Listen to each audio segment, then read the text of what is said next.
Oi, gente querida, tudo bem com vocês? Sejam muito bem-vindos ao meu canal. Bom, gente, este é o segundo vídeo da série sobre a vida de Jesus, né? No primeiro vídeo eu falei sobre quem é Jesus e eu procurei responder a esta pergunta a partir de diversos personagens e óticas diferentes. Hoje, nesse segundo vídeo, não será diferente, só que o tema é: qual é a sua mensagem?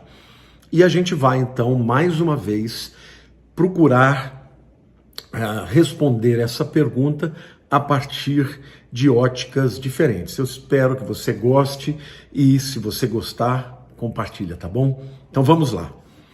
Primeiro eu quero falar a respeito de Jesus mesmo. O que Jesus diz a respeito do Evangelho? Tá? Lá em Marcos, capítulo 1, versos 14 e 15, diz assim: Depois de João ter sido preso, foi Jesus para Galiléia pregando o Evangelho de Deus, dizendo: O tempo está cumprido e o reino de Deus está próximo. Arrependei-vos e crede no Evangelho. Então aqui fica evidente que a pregação dele, a mensagem dele era sobre o reino de Deus. E para entrar no reino de Deus era mister arrependimento e fé. Arrependimento, mudança de mentalidade e fé no Evangelho. Lá em João capítulo 6, versos 39 e 40, a Bíblia diz assim, aliás, Jesus, né? E a vontade de quem me enviou é esta, que nenhum eu perca de todos os que me deu. Pelo contrário, eu ressuscitarei no último dia. De fato, a vontade de meu Pai é que todo homem que vir o Filho do Homem e nele crer tenha a vida eterna, e eu o ressuscitarei no último dia. Aqui fica evidente que Jesus deixa claro que aqueles que Deus lhe entregou, a vontade de Deus é que nenhum se perca, né? Ao contrário, que todos estes, mesmo que morram, sejam ressuscitados, né, no último dia. Então, aqui, obviamente, existem interpretações diferentes, né, porque a vontade de Deus, ela necessariamente, ela não exime o arbítrio do ser humano. Deus quer que todos se salvem, que nenhum se perca, né? E, no entanto, aqui fica claro que a vontade de Deus é aqueles que ele deu para Jesus, que nenhum se perca e todos ressuscitarão no último dia. Então a mensagem dele é uma mensagem clara de pregação do reino de Deus que estava próximo, uma pregação de arrependimento, mudança de mentalidade, de fé, e estes que creram no Evangelho, na sua mensagem, na sua obra, no seu sacrifício, estes seriam guardados por Deus e ele garante que eles ressuscitarão no último dia. A segunda reflexão que eu quero fazer, ou a segunda pergunta, é: o que aqueles que conheciam bem a Jesus disseram a respeito da sua mensagem? Lá em Atos capítulo 10, versos 39 a 43, nós temos aqui o apóstolo Pedro, né? Que teve um sonho, vocês se lembram, né? Uma visão, aliás, em que ele vê um lençol descendo com um monte de animais impuros e aí ele ouve uma voz que diz: come. Ele diz: mas eu não posso comer, esses alimentos não são puros, não são kasher, né? E aí ele ouve a voz dizendo: aquilo que Deus purifica, não considere impuro. E na verdade, quando ele sai daquele êxtase, né, ele estava lá na casa do Simão, o curtidor, na cidade ali de Jope, que é muito pertinho de Cesareia, vem dois homens até a casa, mandados, né, por um anjo, e falam assim: olha, nós estamos à procura de Pedro. Eles eram servos de um centurião. Centurião é vamos dizer assim, um tenente, né, um capitão do império, do exército romano, e ele era chamado de centurião porque ele mandava em 100 pessoas, vamos dizer assim. Este centurião era um homem muito sincero a Deus, dava ofertas, esmolas, queimava incenso, mas não conhecia a verdade. Então, quando Deus dá essa visão para Pedro, é porque Pedro tinha que ir lá pregar o evangelho. Mas ele, como o próprio texto diz, ele era um camarada que nunca tinha entrado na casa de um gentio, gente. Veja que coisa. E, no entanto, Deus usa Pedro para pregar o evangelho para o primeiro, o evangelho mesmo, né, depois que Jesus ressuscitou, para o primeiro homem a se converter, que foi um italiano chamado Cornélio, né, que morava na cidade de Cesareia. Cesareia Marítima era uma cidade importantíssima, portuária, havia um palácio de Herodes lá, havia lá também um grande anfiteatro, lá que morava Pôncio Pilatos, no palácio. Então vejam, era uma cidade super importante, e este Cornélios era um homem temente a Deus, e Pedro, ele tem essa visão, e depois esses dois homens o conduzem até a casa de Cornélio. Ele era um pagão, tá, gente? E lá em Atos capítulo 10, versos 39 e 43, a gente vai ver o que Pedro, um grande amigo de Jesus, seu primeiro líder, fala a respeito da mensagem de Jesus. Vamos ler? Ele diz: e nós somos testemunhas de tudo o que ele fez na terra dos judeus e em Jerusalém, ao qual também tiraram a vida, pendurando-o no madeiro. A este ressuscitou Deus no terceiro dia e concedeu que fosse manifesto não a todo o povo, mas às testemunhas que foram anteriormente escolhidas por Deus, isto é, a nós que comemos e bebemos com ele depois que ressurgiu dentre os mortos, e nos mandou pregar ao povo e testificar que ele é quem foi constituído por Deus, juiz de vivos e de mortos. Dele todos os profetas dão testemunho de que, por meio do seu nome, todo aquele que nele crê recebe a remissão de pecados. Gente, essa mensagem aqui é uma mensagem completa, né? Primeiro ele diz, olha, o que eu estou falando aqui, eu não estou falando de ouvir falar não, eu vi, eu partilhei de tudo que ele pregou, eu vi os sinais que ele fez, vi quando os judeus lhe tiraram a vida, né, pendurando no madeiro, ou seja, na cruz, mas Deus o ressuscitou. Essa é a verdade, no terceiro dia. E concedeu que fosse manifesto, ou seja, que fosse visto, né, não para todo o povo, mas para aquelas testemunhas que Deus separou de antemão, né?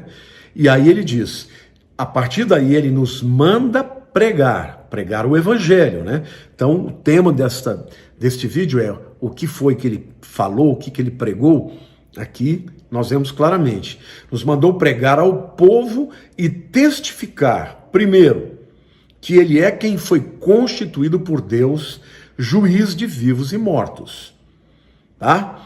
Desde todos os profetas, todos os profetas dão testemunho de que, por meio do seu nome, todo aquele que nele crê recebe a remissão dos pecados. Olha, gente, isso aqui é a pregação do evangelho pura e simples. Por quê? Porque Pedro está dizendo, olha, Jesus morreu na cruz, e ele morreu na cruz para nos perdoar os pecados. Quem nele crê tem remissão, perdão dos pecados. Quem nele não crê vai ter que encontrar Jesus como juiz, tanto de vivos quanto de mortos. Isso porque a gente sabe que, né, no dia do arrebatamento, os vivos vão ser arrebatados, os mortos vão ressuscitar primeiro, e todos vão estar perante ele lá no tribunal de Cristo. Tá bom? Agora, além disso, quando ele vier para a segunda vinda, todo olho verá. E aí ele será juiz também dos que estiverem vivos. Então, respondendo à pergunta, qual é a mensagem de Jesus? A mensagem de Jesus, gente, é que ele é o Salvador, que ele é o Filho de Deus, que ele veio não só para ensinar, mas ele veio para pregar, curar, evangelizar, morrer na cruz, perdoar os pecados, e aqueles que nele creem são perdoados os seus pecados. Aqueles que nele não creem serão julgados por ele, gente. É simples assim. Esta é a mensagem do evangelho.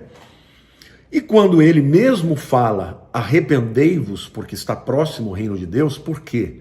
Porque na vida de quem recebe a Jesus, o reino de Deus está à mão. né? Eu gosto da versão em inglês, né? Diz, the kingdom of God is at hand. Quer dizer, está na distância da mão, né? Está muito próximo, está muito próximo. O reino de Deus está na distância da mão, está muito próximo. Então, meus queridos, o reino de Deus já veio para nós, através de Jesus. Primeiro, quando ele entra na nossa vida, ele passa a ser o nosso Senhor e as suas leis, né, passam a fazer parte da nossa vida. Mas, além disso, a mensagem que ele nos chamou a pregar é a mensagem do reino. Quando ele ensina os seus discípulos a orarem, o que ele fala? Pai nosso que estás nos céus, santificado seja o teu nome. Venha o teu reino, seja feita a tua vontade na terra, como é feita no céu. Ou seja, o que Deus espera de nós, que nós proclamemos a boa notícia do Evangelho, que também traz para esse mundo o reino de Deus, as leis de Deus, a intervenção de Deus através de nós, seu povo, a igreja. Agora, fora da Bíblia, fora dos seus discípulos, fora daquilo que ele mesmo disse, o que outros disseram a respeito da sua mensagem? Eu queria ler aqui um texto que foi escrito por R.W. Dale, ministro congregacional que viveu entre os anos 1829 e 1895. Ele diz assim: a real verdade é que, embora ele tenha vindo pregar o Evangelho, o seu verdadeiro objetivo de vir era que houvesse um Evangelho para se pregar. Eu vou repetir. A real verdade é que, embora ele tenha vindo pregar o Evangelho, a boa notícia, o seu verdadeiro objetivo de vir era que houvesse um Evangelho para se pregar. Ou seja, ele não foi só um pregador. Ele foi aquele que garantiu que houvesse uma boa notícia para contar. E como ele garantiu? Nós éramos todos pecadores, indignos. Como é que a gente podia ir para o céu se nós somos pecadores? A Bíblia diz, todos pecaram e destituídos estão da glória de Deus. Muito simples. Ele não só foi o primeiro a proclamar o seu evangelho, como ele foi o que garantiu que houvesse uma mensagem para ser pregada. Para isso, ele teve que morrer pelos nossos pecados e ressuscitar pela nossa justificação. A partir daí, ele não era mais só o pregador, ele era também a própria mensagem. Ele era aquele que garantiu que nós tivéssemos esperança e que nós pudéssemos pregar a boa notícia. Sabe por quê, gente? Porque não importa o que aconteça no mundo. Nós sabemos que no final, quem vai vencer é o Senhor.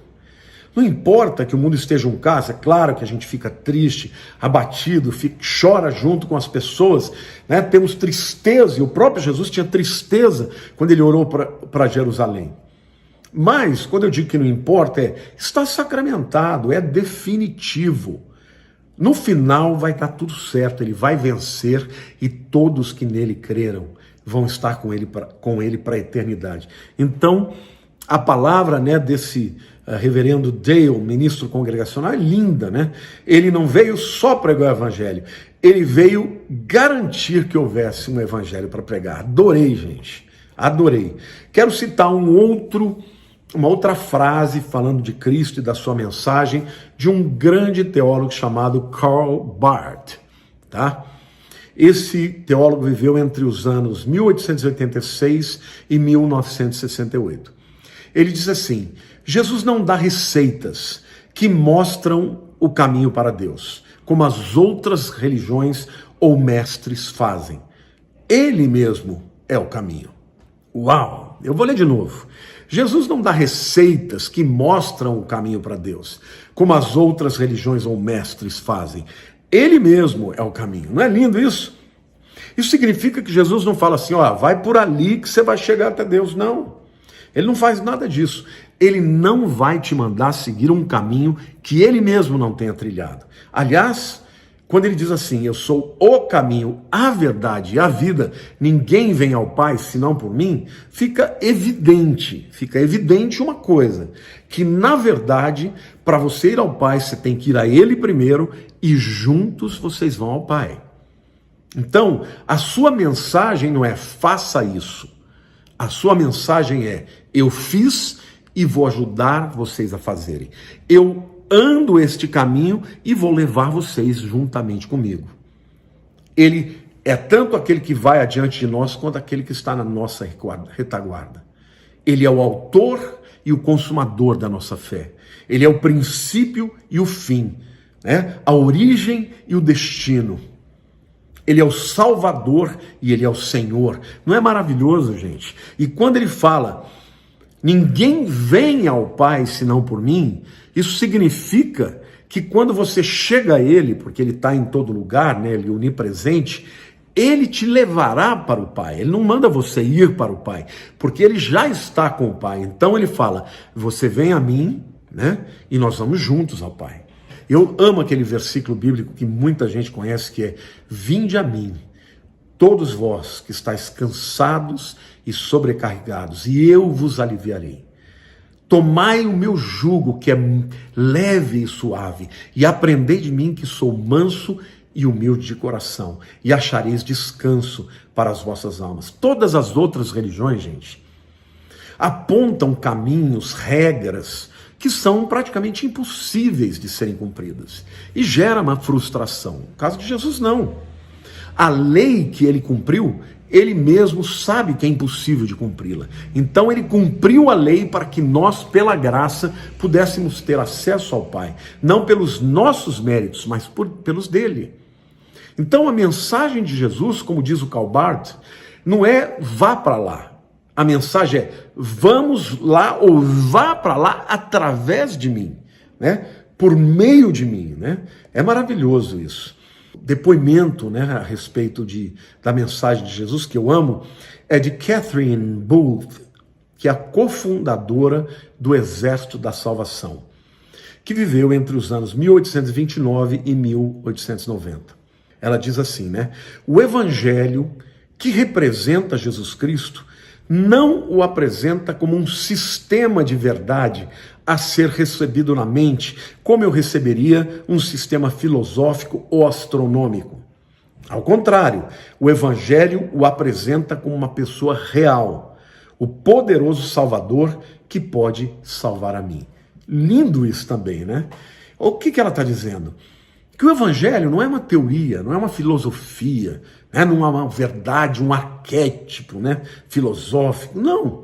O Evangelho é uma pessoa, gente. É uma pessoa que é a boa notícia, que é o próprio Deus, que veio a este mundo e que é o meu Salvador. Ele pode salvar a mim. Ainda que a gente pregue o Evangelho para milhares de pessoas hoje, Ele salvou a mim e Ele pode salvar a você. Não é maravilhoso isso? Esta é a mensagem, gente. E a única mensagem em que você não tem que correr atrás de Deus. Ele veio a você. Ele é o Salvador. Ele disse, não fostes vós que me escolheram. Eu escolhi a vós. Está me entendendo, querido? Eu quero concluir então esta palavra dizendo que o centro da mensagem de Jesus era Ele mesmo. Não é isso? Ele impactou o mundo, gente, como nenhum outro ser humano fez. Na história dos homens não tem ninguém comparado a Ele. Tudo que Ele fez foi perfeito, foi bom. E o maior de todos os benefícios que Ele fez para a humanidade foi realizado através da sua morte e da sua ressurreição. As boas novas que Ele veio anunciar e que por ter morrido e ressuscitado, hoje eu e você podemos anunciar, é que Cristo veio e Ele vai voltar também. Amém? Olha, meu querido, eu não sei qual é a tua situação, qual é o teu coração, se você está abatido, desesperado, se você está atolado na lama do pecado. Eu não sei se você quer tirar a tua própria vida. De uma coisa eu sei, qualquer que seja a tua condição, Jesus pode te salvar e transformar o seu coração. Basta que você abra o seu coração a Ele e o convide para ser o Senhor da sua vida. Ore comigo, diga assim, Jesus, eu te convido para ser o meu Senhor e o meu Salvador. Tu és mais do que uma filosofia, mais do que uma religião. Tu és a própria mensagem de salvação. Tu és o meu Salvador. Eu me entrego a Ti para todo sempre. Amém. Que Deus te abençoe muito, meu querido. Um beijo no seu coração em nome de Jesus.